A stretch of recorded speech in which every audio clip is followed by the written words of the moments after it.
She leaned in close enough that he could smell the lavender soap she had used for as long as he had known her.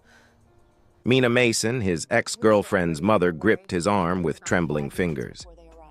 "Please," she whispered, "take me somewhere private." Maddox Moore stared at her. He had not been part of this family in over a year. He was a black single dad with a 6-year-old waiting in the yard and a life he had rebuilt from nothing. Yet here she was asking him for something he was not sure he had the right to give. Maddox Moore had learned to build walls the way most people learn to breathe instinctively, without thinking, because the alternative was drowning. At 32, he had a steady job at a warehouse distribution center, a small 2-bedroom apartment that smelled like pine sol and crayons, and a 6-year-old son named Isaiah, who had his father's stubborn silence, and the wide brown eyes of a mother who had left before the boy was old enough to remember her face. Most mornings started the same way: pack lunch, drive Isaiah to school, clock in before 7, clock out after 5, pick up Isaiah, make dinner, read a story, lights out. It was not exciting, but it was his, and he had built every piece of it with his own hands after the world gave him nothing to start with. The relationship with Rachel Mason had ended quietly, the way a candle dies when no one is watching. No screaming, no broken dishes, just two people sitting across from each other at a kitchen table admitting that love alone was not enough to hold together what life kept pulling apart. Rachel wanted more than the small town they had settled in. Maddox wanted stability for Isaiah. They parted like business partners dissolving a company, and Rachel moved 3 states away to chase a career in marketing that she had put on hold for years. What she left behind, besides a box of old photographs and a winter coat she never came back for, was her mother. Mina Mason was 61, a retired school teacher who had spent 40 years married to a man named Harold. When Harold died of a heart attack 2 years ago, collapsed right there on the back porch while watering his tomatoes, Mina's world shrank to the size of their 3-bedroom house. Rachel called every Sunday. The calls started at 30 minutes, then 20, then 10. Not because Rachel did not care. She did. But the house held too many ghosts for her. Her father's recliner still dented in the shape of his body, his reading glasses still on the nightstand, his boots still by the door, and every phone call pulled her back into rooms she had spent months trying to forget. So Mina sat alone, and the silence grew louder. Maddox knew none of this in detail. What he knew was simpler. Mina had always treated him like family.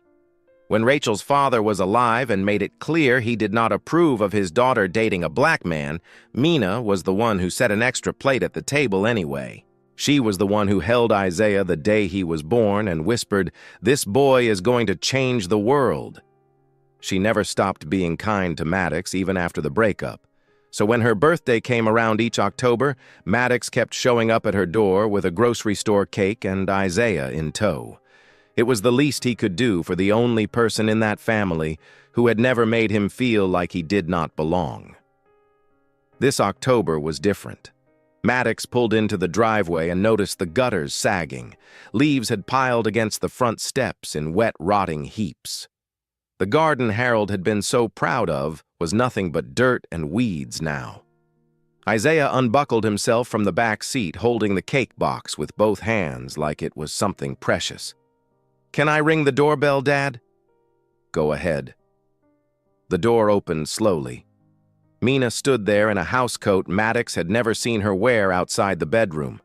Her hair, usually pinned back in a neat bun, hung loose and unwashed around her face.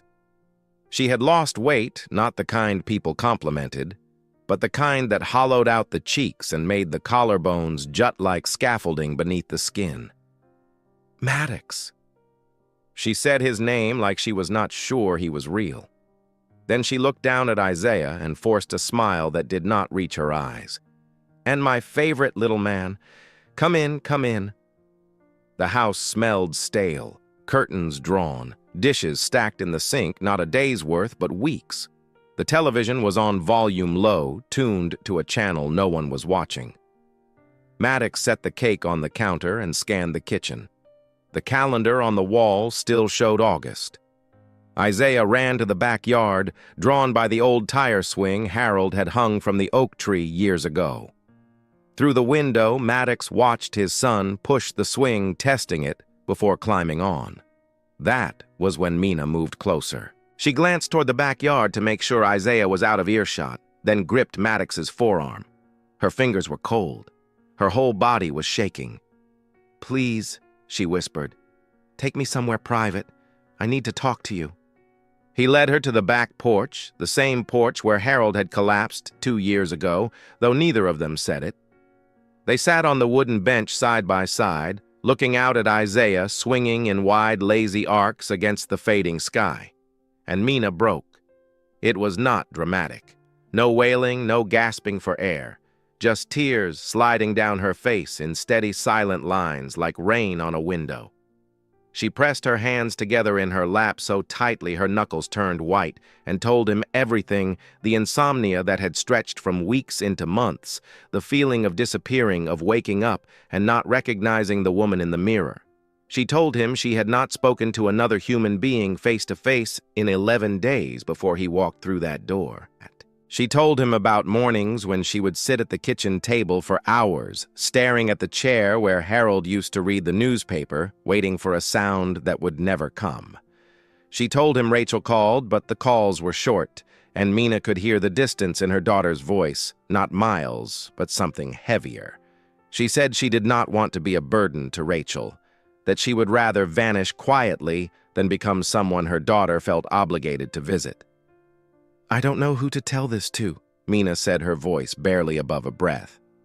"I don't know who's left." Maddox sat with the weight of her words pressing against his ribs. He wanted to say the right thing. He was not sure the right thing existed. He almost left that night without making any promise at all. That would have been the clean choice, the safe one. He was the ex-boyfriend. He had his own life, his own wounds, his own son to raise. Getting tangled up in Mina's grief meant crossing a line he had drawn carefully after the breakup. No more Mason family, no more belonging to people who could decide he did not fit. But as he stood in the kitchen, sliding the uneaten cake into the refrigerator, he looked out the window and saw something that stopped him. Isaiah was in the yard, crouching beside the little wooden fence that bordered Mina's garden. Several of the slats had fallen over, rotted at the base. And there was his 6-year-old son quietly picking them up one by one, trying to press them back into the dirt with his small hands. Not because anyone asked him to, not because he understood what it meant, just because something was broken and he was close enough to try. Maddox watched his son for a long time. Then he closed the refrigerator, walked back to the porch, and sat down beside Mina again. "I can't fix everything," he said. "But I can come back next Saturday, and the Saturday after that. We'll figure it out." Mina did not say thank you. She just reached over and squeezed his hand with her cold, trembling fingers, and for the first time in months, something loosened behind her eyes. On the drive home, Isaiah fell asleep in the back seat with cake frosting on his thumb. Maddox gripped the steering wheel and stared at the road ahead, the streetlights washing over the windshield in slow, rhythmic pulses. He thought about his own father, a man who had walked out when Maddox was 4 and never looked back. He thought about how easy it was to leave and how terrifying it was to stay. He was already wondering if he had just made the best or worst decision of his year. He did not know it yet. But that night would change both of their lives, not with a single dramatic moment, but with the slow, stubborn, sometimes painful act of showing up. The first Saturday after that October night, Maddox showed up at Mina's door with Isaiah and a bag of groceries. He did not announce it as charity. He just said the store had a sale on chicken thighs and he bought too many. Mina let them in, and while Maddox put the food away, he quietly washed the dishes that had been sitting in the sink since his last visit. He did not mention them. Neither did she. The second Saturday, he brought a rake. Isaiah helped him clear the leaves from the front steps, while Mina watched from the window. By the third Saturday, Mina was waiting on the porch when they pulled into the driveway. She had brushed her hair. It was a small thing, but Maddox noticed. The Saturdays became a rhythm. and like all rhythms, they started to feel necessary. By mid-November, the visits had expanded beyond the house. Maddox started taking Mina to Whitfield Park on Saturday afternoons, a wide, flat stretch of green with a walking path that looped around a duck pond. Isaiah would ride ahead on his bicycle, weaving between the benches, while Maddox and Mina walked side by side at the pace her knees allowed. It was during one of these walks that Mina began to talk about Harold in a way Maddox had never heard before. Not the polished version families tell at funerals, Harold the good husband, Harold the provider, but the real version. Harold who snored so loud the neighbors once knocked on the wall. Harold who burned every Thanksgiving turkey for 15 years straight and refused to let anyone else try. Harold who once drove 200 miles in the wrong direction because he would not stop to ask for directions, and when they finally arrived at the beach house 6 hours late, he looked at Mina and said, "I knew exactly where I was going." Mina laughed when she told that story. It was the first time Maddox had heard her laugh in months, and the sound of it hit him somewhere unexpected, not in the chest, but in the back of the throat, where grief and relief lived so close together they were hard to tell apart. Isaiah circled back on his bike and stopped beside them, one foot on the ground, head tilted. "What's so funny?" he asked. Mina wiped her eyes and said, "Your dad reminds me of someone who never asked for directions either." Isaiah looked at Maddox with a grin, and Maddox shook his head, fighting back a smile of his own. Those Saturday walks became the best part of Mina's week, and Maddox could see it. The color came back to her face slowly, the way spring returns to a garden not all at once, but in small, stubborn patches. She started eating full meals again. She asked Isaiah about school and remembered the names of his classmates. She told Maddox she had slept through the night for the first time in months after one of their walks, and he felt a quiet satisfaction that sat warm in his chest like the first sip of coffee on a cold morning. But the stories were not always light. Some afternoons, Mina would go quiet mid-sentence, her eyes fixed on something beyond the pond that only she could see. She told Maddox about the morning Harold died, how she had been in the kitchen making coffee when she heard a sound like a bag of sand dropping on wood. She found him face down on the porch, the garden hose still running water pooling around his shoes. She called his name 11 times before she called the ambulance. She counted. Maddox listened to all of it. He did not try to fix it or put a silver lining on it. He just walked beside her and let her say the things she had been holding in her chest for 2 years. And each time she finished, she looked a little lighter, and he felt a little heavier, as though grief were a liquid that flowed from one vessel into another. He did not talk about how those stories reminded him of waiting by the window at 4 years old watching for a car that never came back. He did not mention the way his father's absence had shaped him into someone who showed up for everyone else because he knew exactly what it felt like when no one showed up for you. Those were his own rooms, and he kept the doors shut. In early December, Mina admitted she had been getting dizzy. Not once or twice, but regularly standing up from a chair, bending down to pick something off the floor, climbing the stairs to the bedroom she still slept in alone. Maddox told her she needed to see a doctor. Mina said she would get around to it. 2 weeks later, she still had not called. So Maddox made the appointment himself and drove her to the clinic on a Tuesday morning using a half-day off work he could not really afford. Mina sat in the passenger seat with her purse on her lap and her hands folded over it, looking out the window like a child on the way to school for the first time. The waiting room was cold and fluorescent. Maddox sat beside her, filling out forms because Mina's handwriting had become shaky and small. He listed her medications, her allergies, her emergency contact. When he reached that line, he wrote his own name without thinking, then stared at it. He was not her son, he was not her family, not legally, not by any definition that would hold up if someone asked. But the line was there and it needed a name and there was no one else to write. The doctor said Mina's blood pressure was too low and she was mildly anemic. Nothing dangerous if treated, but the kind of thing that got worse when ignored. Maddox picked up her prescription on the way home and set a daily alarm on her phone so she would remember to take it. He was standing in the pharmacy parking lot checking his own phone when he saw a missed call from Isaiah's school. His stomach dropped. He called back and learned that Isaiah had gotten into a fight with a classmate, shoved the boy during recess, and refused to explain why. The teacher wanted Maddox to come in for a conference. He drove Mina home first, then raced across town to the school. Isaiah was sitting outside the principal's office, small and rigid in a plastic chair, his backpack clutched to his chest. His lip was split a thin line of dried blood at the corner of his mouth. Maddox lowered himself to the floor so he was at eye level with his son. "What happened?" Isaiah stared at the floor. "He said I don't have a mom."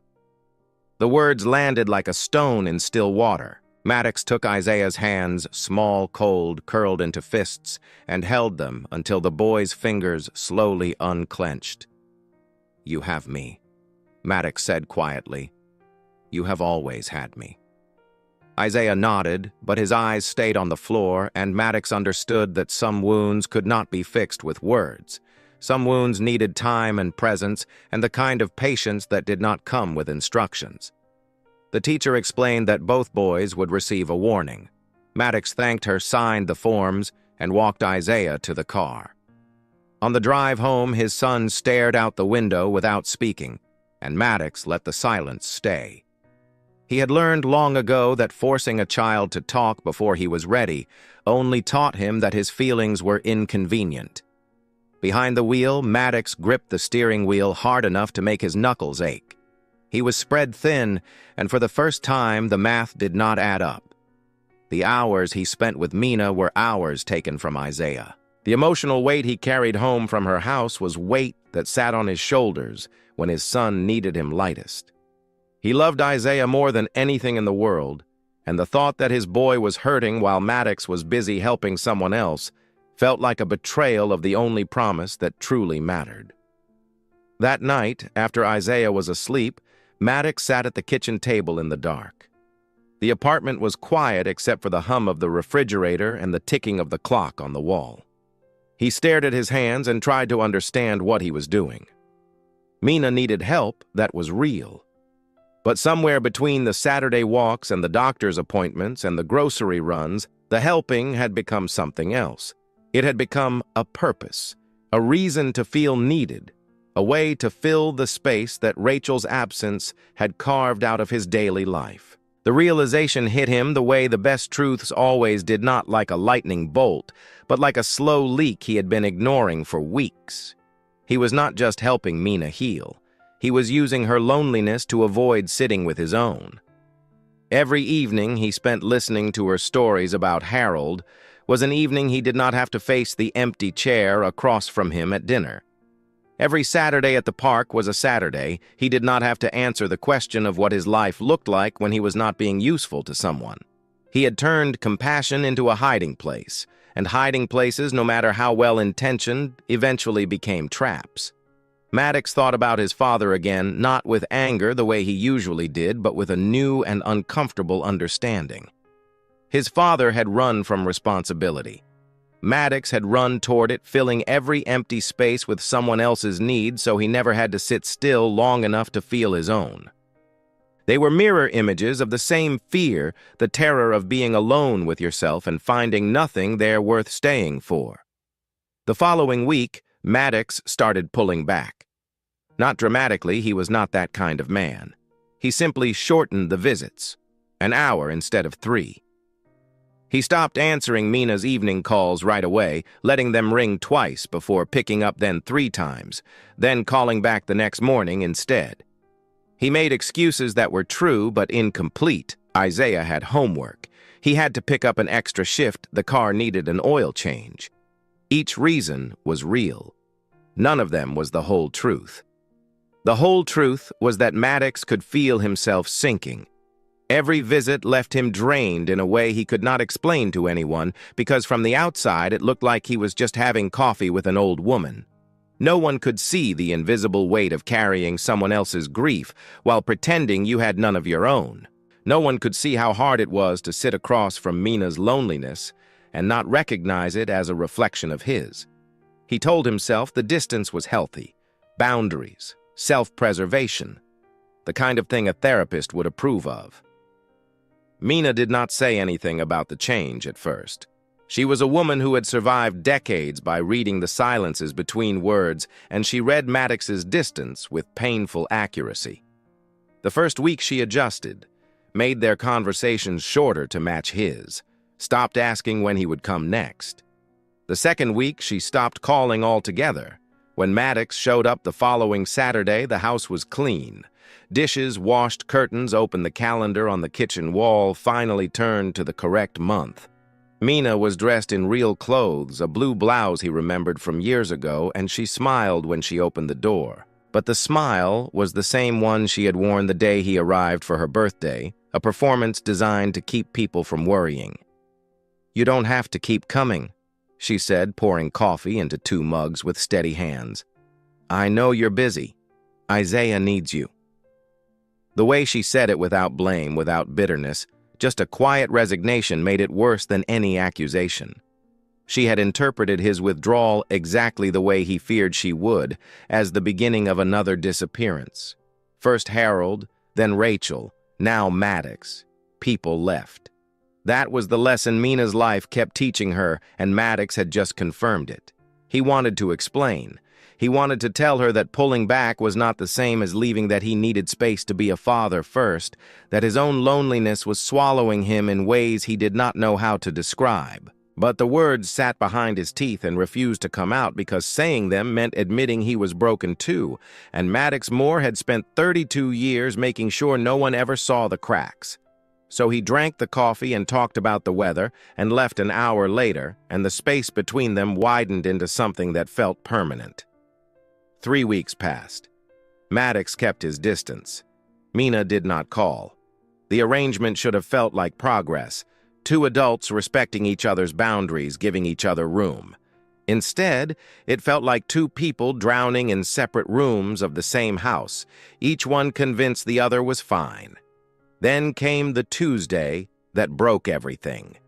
Maddox had stayed late at the warehouse to cover a coworker's shift. He picked up Isaiah from after-school care, had almost 6 heated leftover pasta helped with homework, and watched the boy fall asleep on the couch before 8. It was then that he remembered he had promised Mina he would stop by earlier that evening to drop off a refill of her medication. He had forgotten.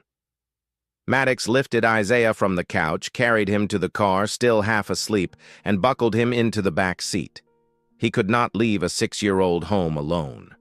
He drove to Mina's house with the prescription bag on the passenger seat, telling himself he would leave it on the porch if the lights were off. But the lights were on. The front door was unlocked. He stepped inside and found Mina sitting in the dining room. The overhead light was off, but a single lamp in the corner threw a weak amber glow across the table. She was wearing the same blue blouse from the last time he saw her, now wrinkled like she had been wearing it all day. In front of her, the dining table was set for 2 real plates, cloth napkins, a casserole dish in the center. The food had gone cold long ago. The condensation on the water glasses had dried into rings on the wood. She had cooked dinner for them, and she had been sitting there waiting for hours. The casserole was chicken and rice. Maddox recognized it as the same dish she had made for him the first time Rachel brought him home to meet her family years ago, back when Harold was alive and the table was full, and Mina still believed that feeding people was the same as loving them. Mina looked up at Maddox. Her eyes were dry. No tears this time, just a flatness that was somehow more frightening, like a lake that has frozen over so completely that nothing moves beneath the surface. When she spoke, her voice was calm and measured the voice of a woman who had rehearsed this moment in her head for days. "You're going to disappear too, aren't you?" The question punched through every wall Maddox had ever built, not because of the words themselves, but because of the ghost behind them, a 4-year-old boy standing at a window watching taillights shrink into nothing, waiting for a father who had already decided he was not coming back. Mina was not that father. Maddox was not that boy anymore, but the wound did not care about timelines or logic. It only knew the shape of being left, and it recognized that shape in Mina's voice. Isaiah was standing behind Maddox in the hallway. The boy had woken up during the drive and followed his father inside on quiet feet, and now he stood there in his pajamas, clutching the door frame, watching everything with wide, unblinking eyes. Maddox looked at the table, at the cold food, at the woman who had dressed up and cooked a meal and sat in the dark for hours because she believed with the certainty of someone who had been abandoned before. That hope was just the waiting room for disappointment. He wanted to sit down. He wanted to hold her hands and tell her she was wrong, that he was not disappearing, that he just needed time. But the truth was uglier than that. The truth was that he had been disappearing inch by inch, Saturday by Saturday, because staying meant feeling things he had spent his whole life trying to outrun. "I'm sorry," he said. The two words hung in the air, thin and insufficient. Mina shook her head slowly. "Don't be sorry. Just be honest." But Maddox could not be honest. Not then. Not there, not with Isaiah watching from the hallway with eyes that saw too much for a 6-year-old. So he set the medication on the table beside the cold casserole, touched Mina's shoulder, once briefly, the way you touch something you are afraid will shatter, and walked out. On the drive home, Isaiah sat in the back seat, wide awake this time. The boy did not ask any questions. He just stared out the window at the dark streets passing by, and Maddox could feel his son watching him in the rearview mirror, studying his face the way children do when they are trying to understand something the adults in their lives refuse to explain. Maddox drove with both hands on the wheel and told himself he had made the right choice, the clean choice, the one that protected his son, his sanity, his carefully constructed life. It did not feel clean. It felt like the worst thing he had ever done. 4 days passed. Maddox went back to the rhythm he knew: alarm, breakfast, school, drop-off, warehouse, school, pick-up, dinner, bedtime, story, lights out. He moved through each day like a man following a map someone else had drawn, putting one foot in front of the other, because stopping meant thinking, and thinking meant remembering the look on Mina's face in the amber light of that dining room. He did not call her. She did not call him. The silence between them was not the comfortable kind they had once shared on those Saturday walks at Whitfield Park. It was the silence of two people standing on opposite sides of a door neither one knew how to open. Isaiah, for his part, was quieter than usual. He ate his meals without complaint, did his homework without being reminded, and went to bed without asking for a second story. A 6-year-old being well-behaved should have been a relief. Instead, it made Maddox uneasy. He had learned that when Isaiah went quiet, it was not because he had nothing to say. It was because he was carrying something too heavy for his small vocabulary. On the 5th night, Maddox was washing the dinner dishes when Isaiah appeared in the kitchen doorway. He was already in his pajamas, the same ones he had been wearing the night they found Mina sitting in the dark. He stood there holding the edge of the door, his bare feet on the cold linoleum, and looked up at his father with an expression Maddox had never seen on his face before. Not sadness exactly, but a kind of serious attention that belonged to someone much older. "Dad," Isaiah said.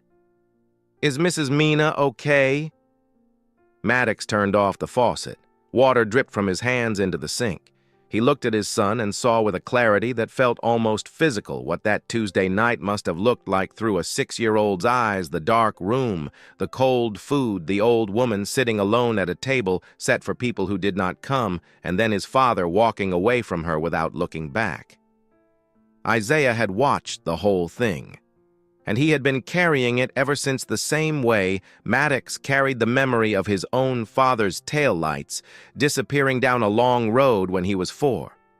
The image passed from one generation to the next, like a suitcase no one asked for. "I don't know," Maddox said honestly, "but I'm going to find out." He put Isaiah to bed, then sat on the couch in the dark living room with his phone in his hand. He scrolled to a name he had not called in over a year. Rachel Mason. His thumb hovered over the number for a long time. Then he pressed it. She answered on the third ring, and the sound of her voice brought back 100 small memories he had trained himself to forget, the way she laughed with her whole body, the way she left her shoes in the middle of every hallway, the way she said his name like it was a word she had invented. But this was not about them. That chapter was closed, and Maddox had no interest in reopening it. "It's about your mom," he said. The conversation was not easy. Rachel's first instinct was defense. She called every week. She sent money. She had offered to fly Mina out for Thanksgiving, and Mina had said no. Maddox listened without interrupting.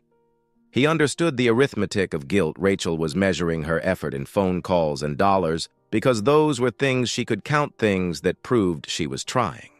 But Mina was not starving for money or phone calls. She was starving for presence. And presence could not be wired through a bank or scheduled in a 10-minute window between meetings. Maddox told Rachel what he had seen over the past few months. Not all of it. He left out the parts that were his own, the parts about hiding and loneliness and compassion turned into a trap. But he told her about the dishes in the sink and the calendar stuck on August. He told her about the 11 days Mina went without seeing another face. He told her about the dizziness, the anemia, the medication he had been picking up because there was no one else. And he told her about the Tuesday night, the chicken and rice casserole, the table set for two, the cold food, and the question that had broken something in both of them. Rachel was quiet for a long time after he finished. When she finally spoke, her voice was different, stripped of the professional steadiness she had worn like armor since moving away. "She made the chicken and rice," Rachel said softly. It was not a question. She knew what that dish meant. It was the meal Mina cooked when she wanted someone to feel like they belonged. "She's not asking you to move back," Maddox said. "She's not asking for anything. That's the problem. She'd rather disappear than ask her own daughter for help." The call lasted another 20 minutes. There were no promises made, no dramatic declarations. But by the end, Rachel said she would come home for a visit, not out of obligation, but because she had finally heard through the voice of a man who was no longer hers what her mother had been too proud to say herself. The following Saturday, Maddox drove to Mina's house one last time. Isaiah sat in the back seat, kicking his feet against the seat in a slow, steady rhythm. When they pulled into the driveway, the yard looked the same as it had in October. The sagging gutters, the weeds where Harold's garden used to be, the oak tree with the tire swing hanging motionless in the still winter air. Mina opened the door before he knocked. She looked at him, the way people look at someone they have already said goodbye to in their minds, surprised, guarded, and just barely hopeful. "I'm not here to stay," Maddox said, standing on the porch with his hands in his jacket pockets. "But I'm not here to disappear either." He sat at her kitchen table, the same table where the cold casserole had sat now, cleared and clean, and laid out everything he had spent the week putting together. A printed schedule for a senior community group that met every Wednesday at the public library. A phone number for a grief counselor covered by her insurance. The name of a neighbor 2 streets over, a retired nurse named Dorothy Banks, who had lost her own husband 3 years ago and who Maddox had spoken with earlier that week.